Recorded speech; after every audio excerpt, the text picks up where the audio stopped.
If you get this right, I'll make you the president. And if you don't want that, I'll do whatever you ask. How about it? No complaints now, right? At our middle school reunion, a beautiful CEO's daughter, whom I hadn't seen in years, challenged me with a tough question. She seemed to dislike me since back then, and now she sneered, mocking me for only having a high school diploma.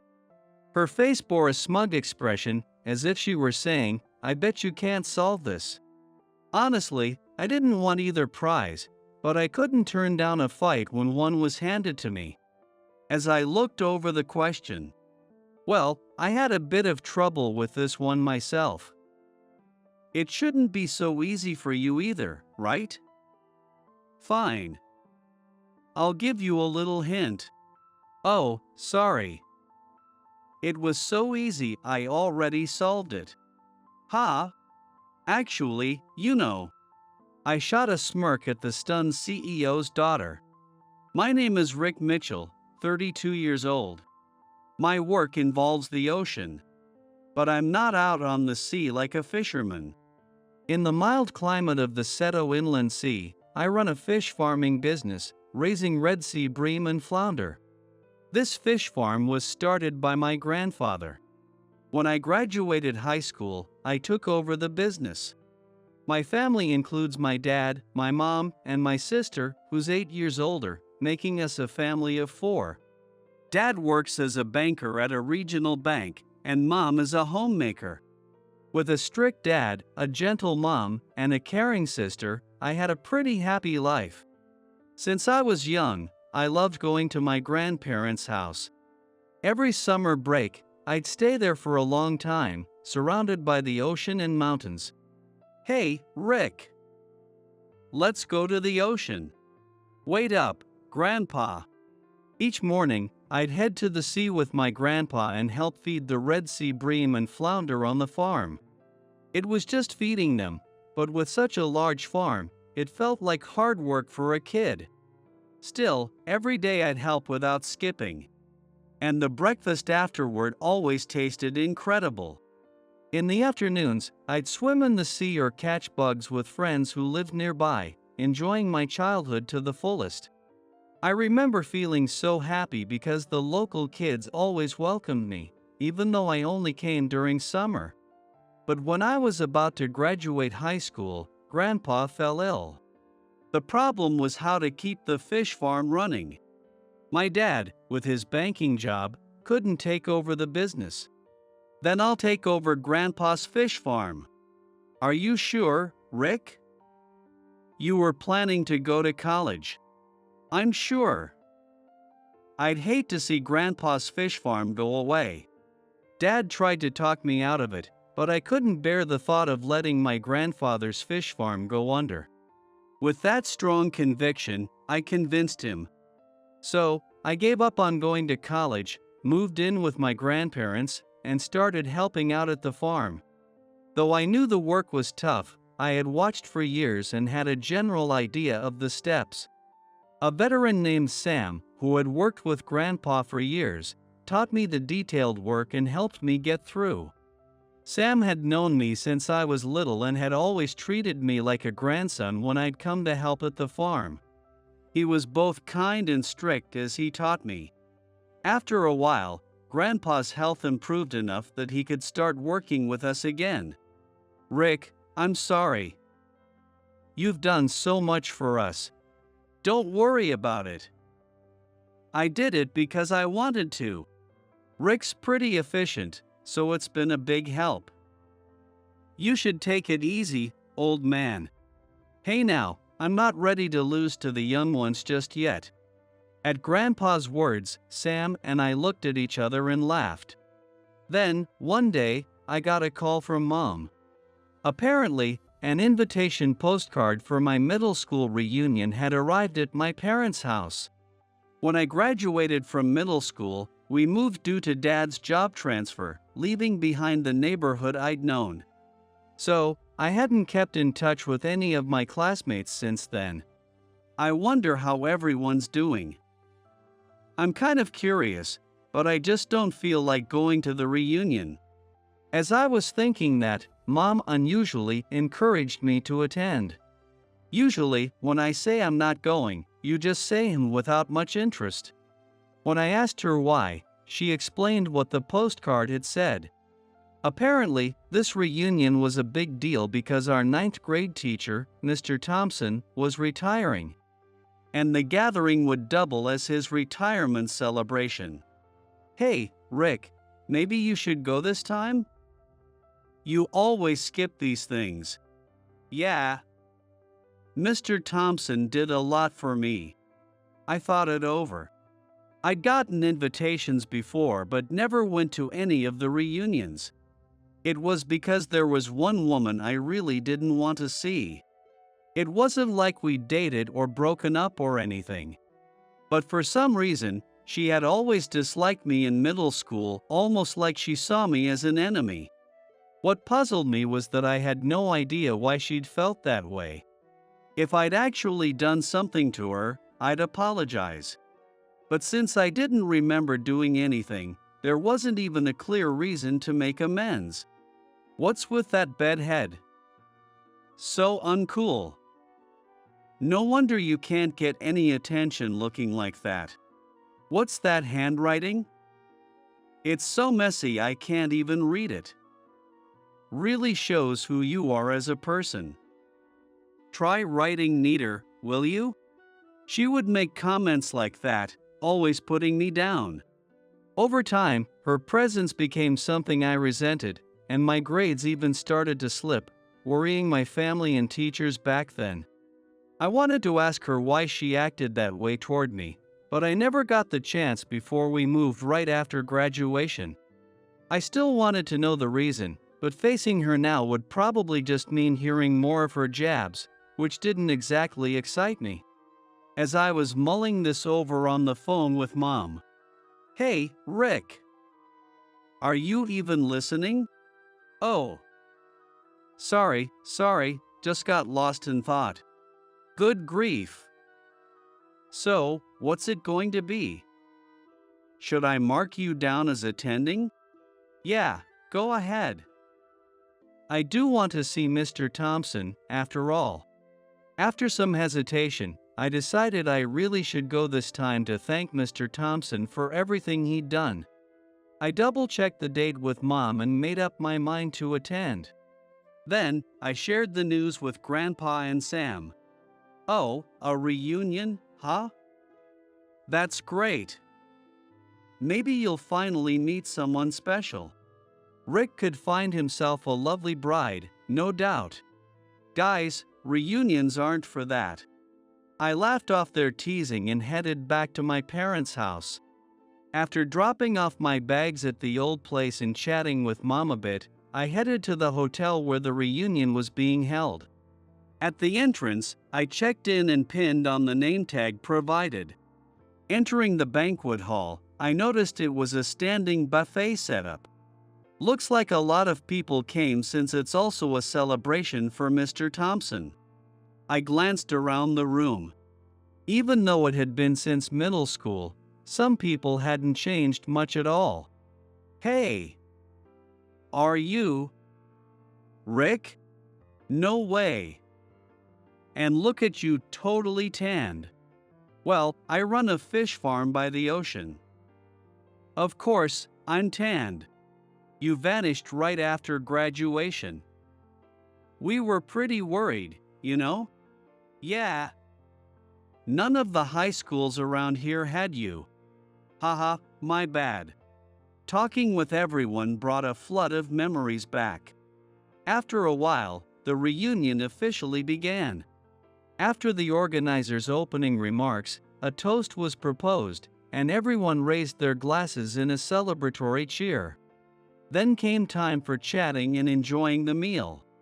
I decided to greet Mr. Thompson first, grabbing a bottle of beer and making my way over to him. "Mr. Thompson, thank you for all your hard work over the years." "Oh, Rick. How have you been?"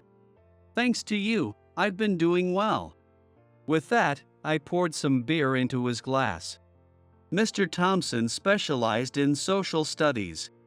He was usually a strict teacher, but he was also incredibly caring. Thanks to you, I've been able to get along with my family, even now. I really appreciate what you did for me back then. Good to hear.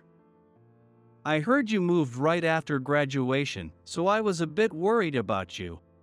Mr. Thompson smiled, eyes crinkling warmly. Mr. Thompson, Just as I was about to continue our conversation, more classmates began gathering around Mr. Thompson. I wanted to talk with him more, but with people crowding in one after another, there was no chance for a relaxed conversation.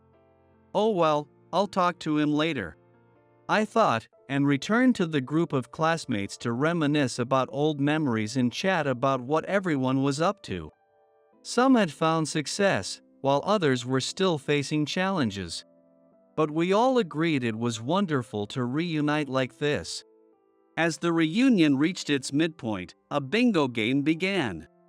Just as the energy picked up, a stunning woman with flowing hair entered the room a bit late.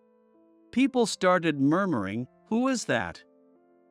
She's gorgeous." The whole room began buzzing, but I recognized her immediately. Her name was Emma Harris. She'd been beautiful even in middle school, but seeing her now, more stunning than I could have expected, took me by surprise. The others soon realized she was Emma, too, and whispers spread as they noticed her. Listening in, I gathered that after high school, she'd gone to Tokyo University and even won the Miss Tokyo University title thanks to her looks. She was also the daughter of the president of Harris Foods and was now on the board there. But while everyone else admired her, I felt my body tense up. She was, after all, the reason I'd avoided previous reunions. Emma and I had shared the same class in 7th and 9th grades, but I'd always found her hard to be around. Or rather, I'd go so far as to say I outright disliked her. Every time we made eye contact, she would glare and quickly make some snide comment. And since I didn't understand why she treated me like that, it was baffling. How could I possibly like someone who openly disliked me? In academics, too, we'd always vied for the top 2 spots in our grade. Back then, the results for the top 10 students were posted at the front of the classroom after each term exam. Whenever she took first place, she'd ridicule me as if she'd won some grand prize. And when I came out on top, she'd get visibly frustrated, vowing to beat me next time. At first, I would respond, but it got tiring, so eventually, I just let it slide. But Emma kept up her one-sided rivalry, and I never understood why I deserved her scorn. Whenever she insulted me, I just gritted my teeth, waiting for the storm to pass. Seeing her now brought all those unpleasant memories flooding back, so I slipped toward the back of the room, hoping to avoid her. But Emma scanned the room and, catching sight of me, immediately started walking over. Great, she found me. I tried to dodge by talking to someone else, but it was too late. She reached me first. "Oh, Rick, it's been a while. You look well." Yeah, thanks." "You look well too, Emma." "Of course. Keeping healthy is essential, don't you think? By the way, I heard you didn't go to college and are working on a fish farm?" "Well, yeah. That figures." The moment I walked in, I thought I smelled the ocean. As expected, Emma wasted no time throwing out a sarcastic comment, even going so far as to hold her nose while giving a smug little laugh. For some reason, she seemed to know that I worked at a fish farm. Did she dig into my background with her connections as a CEO's daughter? Or maybe she just asked someone here. Either way, whatever. Glancing around, I saw people nervously watching us from a distance. It felt just like old times. And I realized that Emma probably wanted to belittle me, the high school grad, and show off in front of everyone. She grabbed a whiteboard set up for entertainment, writing something on it. I sighed, recognizing this as her typical behavior, unchanged even now. Hey, everyone! Is there anyone here who can solve this problem? She called out, and silence fell over the room. Even the event organizer looked uneasy, watching to see how things would unfold. Knowing no one would be able to answer, Emma spun around and looked directly at me. Oh, that's right. I wonder if Rick, who jumped straight into the workforce with just a high school diploma, can solve this problem. The Miss Tokyo University beauty and CEO's daughter had likely chosen this tough question just to mess with me. The question, a challenging math problem in English, was clearly meant to trip me up. Classmates whispered to each other, "Do you think anyone can solve that?" while consulting those around them. What are you trying to prove with this out-of-the-blue problem? I muttered. Nothing, really. Oh. But if you get it right, I'll make you president. No way that's happening. I'm a CEO's daughter, I can make that happen. Or, if you don't want that, I'll do whatever you say. How about that? No excuses, right? She looked triumphantly at me, as if to say, I bet you can't solve this. Her words had the whole room buzzing, and classmates started cheering, caught up in the excitement. Honestly, I didn't care about either prize. But I couldn't walk away from a challenge, so I glanced over the problem. Oh, I see. Did you really think I couldn't solve this? Well, I struggled a bit with this one myself. As good as you were in school, this shouldn't be too easy for you, right? Fine. I'll give you a hint out of kindness, she said with a grin. Actually, I've already solved it, I replied casually. What? I easily wrote out the solution on the whiteboard. By the way, didn't you have something else to say? Nothing at all, she snapped. Really? Anyway, this is the right answer, isn't it? I asked, pointing to my solution. She glanced at the board, eyes wide, and whispered, Yes, it's correct. The crowd burst into cheers, congratulating me. Wow, Rick, that's awesome. You're still as sharp as ever. At that moment, Mr. Thompson, who had been quietly watching, walked over clapping. Well, that was quite entertaining. Oh, Mr. Thompson. I'm so sorry for the scene. Emma stammered, bowing her head. Then, she shot me a glare. Oh, scary. I muttered. No need for that look. Don't worry about it. But you may have picked the wrong opponent. You see, Rick competed as part of the Japanese team in the International Math Olympiad back in high school and won a gold medal. So, a problem like this is no challenge for him. At his words, Emma and the rest of the class turned to me, stunned. Oh, this isn't good. I was just about to say, Mr. Thompson. When? And by the way, Mr. Thompson added, Rick didn't just finish high school. He's a Stanford graduate. Just as I feared, he announced it to everyone.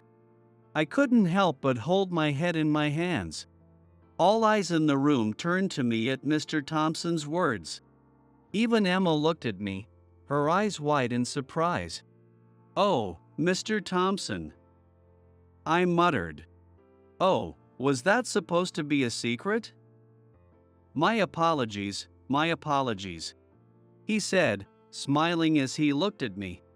It was clearly an apology without any real regret. Looking around, I noticed my classmates staring at me with wide-eyed admiration. Ow. Resigned, I took a deep breath. And I decided to explain. Well, right before I graduated high school, my grandfather, who ran the fish farm, got sick. With no one else to help him, I decided to skip college to work at the farm. But after my grandfather's health improved, and my dad retired and could help, I was able to step away from work and head to Stanford. I paused for a moment, but my classmates pressed in with more questions. So, what happened next? Why Stanford, specifically? My dad remembered that I'd originally wanted to go to college, so he encouraged me to pursue it. I thought studying would be useful, even if I continued running the farm. Plus, I had a friend from the Math Olympiad who was also studying abroad, which made the idea more appealing. When I finished, the way they looked at me changed instantly, and I was bombarded with even more questions. Are the girls abroad really that cute? What's college like over there? Is it really hard to graduate? I answered as best I could, and as I did, the reunion neared its end. Scanning the room, I looked for Emma. I spotted her just as she was about to leave, so I took a deep breath, walked over, and called out, "Hey, Emma, can we talk for a sec?" "What?" When I called out to her, Emma shot me a sharp glare. Ignoring her obvious irritation, I decided to finally ask the question that had been on my mind all these years. "So, back in middle school, I always wondered but never asked. Why did you treat me like an enemy?" But she said nothing and turned to leave. I reminded her of her earlier words. "You said if I answered the question, you'd do anything I asked, right?" That made her stop in her tracks. After a pause, she turned to me, sighed deeply, and faced me with a look of resignation. "Oh, you didn't need to sigh that heavily. It was during the summer of 7th grade. I went to my dad's office to drop something off, and I saw him kneeling in front of your dad. I was so shocked and humiliated that I ran off without even giving him what I brought."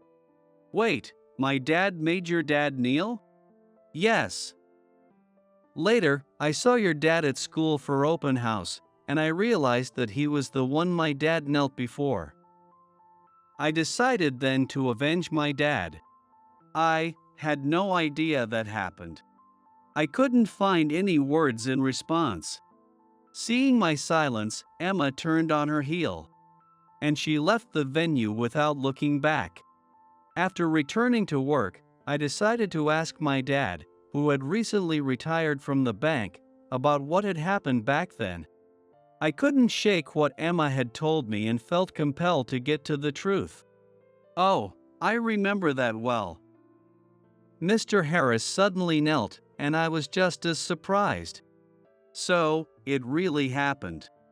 Now, don't get the wrong idea."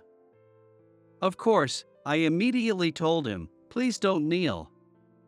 But he insisted, saying, "Not until you approve the loan." "Wait, so you didn't make him do it?" "I'd never make someone do that." Our bank had already extended a loan of several $100,000 to Harris Foods, and they needed to make monthly payments. But since business was slow back then, Mr. Harris had asked for a deferral of those payments, a loan adjustment. So that's what happened. Dad continued his story, reminiscing about the past. Thanks to the reduced monthly payments, Harris Foods' finances gradually improved. But just as things were getting better, they requested an additional loan for equipment investments. Typically, when a loan is rescheduled, it's difficult to secure more funding. After all, they're already struggling to make regular payments. So granting another loan risks us not recovering the funds, which could spell disaster for the bank. Nodding in understanding, I realized that the kneeling must have happened during that exchange. So, what happened with the additional loan? We approved it. Mr. Harris and I put together a recovery plan, and we managed to secure that extra financing. Wow, Dad, that's impressive. Oh, it's nothing special. But looking back, Harris Foods really took off from there. It's a nostalgic memory. Dad's eyes softened as he spoke. I see. Thanks, Dad. I understand the situation now. Well, good. If you ever have more questions, just let me know. Thanks. I felt relieved, knowing Dad wasn't the type of person to force anyone to kneel. I wanted to clear up Emma's misunderstanding as soon as possible. So I called Harris Foods right away and asked to be connected to her. What do you want? I'm busy, she said coldly. About the other day. Oh? Are you trying to tell me I was wrong? Hearing her irritated tone, I hurried to explain. No, it's not that. There's just something important I want to tell you. Fine. I don't have time right now, but would next Sunday work? Yes, that works. Thank you. We agreed to meet at a cafe near the station on Sunday. I arrived 10 minutes early, ordered an iced coffee, and waited for her. Right on time, Emma entered the cafe. Even in casual clothes, she looked stunning, making my heart skip a beat. At the reunion, she'd worn a chic suit, but today she had on a sleeveless top and slim capri pants, a much more relaxed look. I then shared with her everything Dad had told me. Wait, really? I had no idea that happened. She murmured, visibly taken aback. I was surprised to hear it myself. But that's why I wanted to clear things up with you. I see. I remember my dad was really troubled back then. He even developed a bald spot from stress, and he'd come home late every night. As a kid, I could tell he was under a lot of pressure. Emma looked down, her voice soft. As I wondered what to say, she continued. So, when I saw him kneeling, it really shocked me. I ended up assuming your father must be a terrible person. Well, seeing only that part, anyone might have thought the same, so I get it. But I'm sorry. As long as you know now that my dad isn't like that, it's all good. Yeah. Thanks to you, I understand now. Thank you. I'm glad. I mean, my dad isn't a bad guy, after all. He raised me, even though I'm not his own blood. Wait, what? What do you mean? She asked, looking at me in surprise and leaning in. Oh, I'm not actually my parents' biological child. Are you saying I'm not related by blood to anyone in my family? I was adopted. Emma covered her mouth in shock. So I continued explaining. When I was a baby, my biological parents died in a car accident. My grandparents on both sides were each living alone, barely making ends meet. So they couldn't take me in. That's awful. It is what it is. There was no one to take me in at first, but when my dad heard, he decided to adopt me into the Mitchell family. Apparently, he was my birth father's best friend. So I'm not related by blood to my dad, mom, sister, or even my grandpa. So, that's how it was. While I spoke casually, Emma looked visibly affected, a dark expression crossing her face. I hadn't meant to make her feel that way, and I scratched my head awkwardly. I'm sorry. I had no idea. Of course, you wouldn't. You're actually the first classmate I've ever told. But then, how did you realize that your current parents aren't your biological parents? Well, I noticed something was off right when I started 9th grade. My parents are both type O, and so is my sister. But I'm the only one with type A blood, even though two O-type parents can only have an O-type child, right? She nodded thoughtfully. So, yeah, I was really shaken when I realized I wasn't related by blood. I didn't know if I should even ask my parents about it. I was so stressed out that my grades dropped. Come to think of it, you weren't yourself for a while. Was that why? Yeah. But then, one day, my homeroom teacher, Mr. Thompson, noticed something was up and reached out to me. So I told him about it, that I was the only one in my family with a different blood type. Do you know what he said? Let's see. Emma folded her arms, thinking deeply. The answer was, "That's what you're worried about?" She laughed. That sounds just like Mr. Thompson, right? But his advice really helped me. Then he said something that stuck with me. The people you think of as your parents are your true parents, Rick. Does blood connection really matter? Even in marriage, people start as strangers, but they become family. You were raised with love in the Mitchell family. If you ask me, that's more than enough.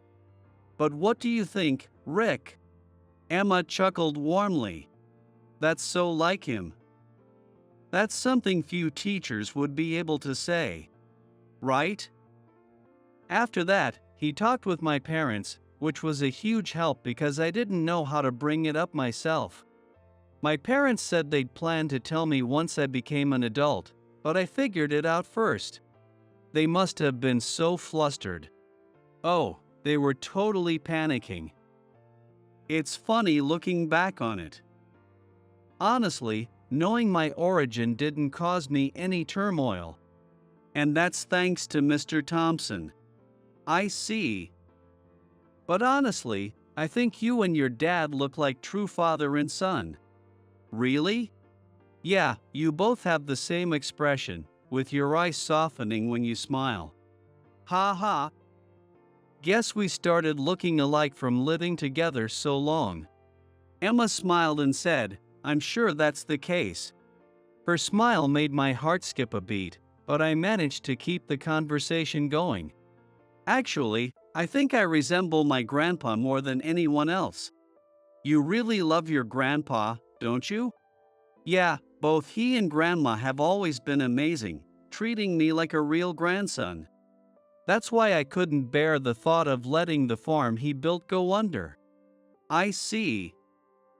I'm sorry for putting down your work. Emma gripped her coffee cup tightly, apologizing. Compared to your struggles, my own worries seem so trivial. I don't think they were trivial at all. No, they were small. And to think, your dad was the one who saved Harris Foods. I can't thank him enough. It was really just a misunderstanding, and I just wanted to clear that up. Even so, I still want to apologize and show my gratitude. Emma leaned forward, saying it so earnestly that I was momentarily taken aback. I managed to reply, carefully choosing my words. Oh, by the way, Dad seemed nostalgic when I mentioned Mr. Harris's name. Then let's do this. Why don't we have dinner at my place sometime soon? Wait, are you sure? Yes, actually, my dad's always been curious about yours. Right after middle school, you moved away so suddenly. At the time, I thought he had some negative reasons, but maybe he was just grateful for everything your family did. Yeah. Let's plan a day. I'll bring Dad along. Please do. Seeing her look so happy made me smile, too. We exchanged contact information right there. A few days later, my dad and I brought some of our finest farm-raised red sea bream and flounder to Harris Foods. When Mr. Harris and my dad met, they shared a firm, heartfelt handshake as they reunited after so long. The four of us ended up drinking and laughing together, forgetting the time. The sake Mr. Harris had prepared was delicious, and I found myself pleasantly buzzed. By the way, my daughter Emma here is already over 30 and still hasn't found herself a boyfriend. Mr. Harris said with a grin. No way. Such a beautiful woman, that's a shame. Though my son Rick here is pretty much in the same boat, my dad chimed in. Dad! Stop it. Seriously, Dad, cut it out. As the conversation unexpectedly turned to dating, Emma blushed and gave her dad a playful slap on the back. I, on the other hand, shot a glare at my own father. Rick, what do you think about my daughter? Mr. Harris asked suddenly. Huh? Oh, come on. Mr. Harris said, chuckling. Nicely said. What do you think, Rick? He added, nudging me. Well, I stammered, caught off guard, my cheeks growing warm. Mr. Harris and my dad exchanged a knowing look and chuckled. Emma gave my shoulder a playful tap and said, Come on, that's not an answer. I rubbed my shoulder, shooting her a look, but she just pretended not to notice. Watching her, I thought maybe, just maybe, we had a pretty good connection after all.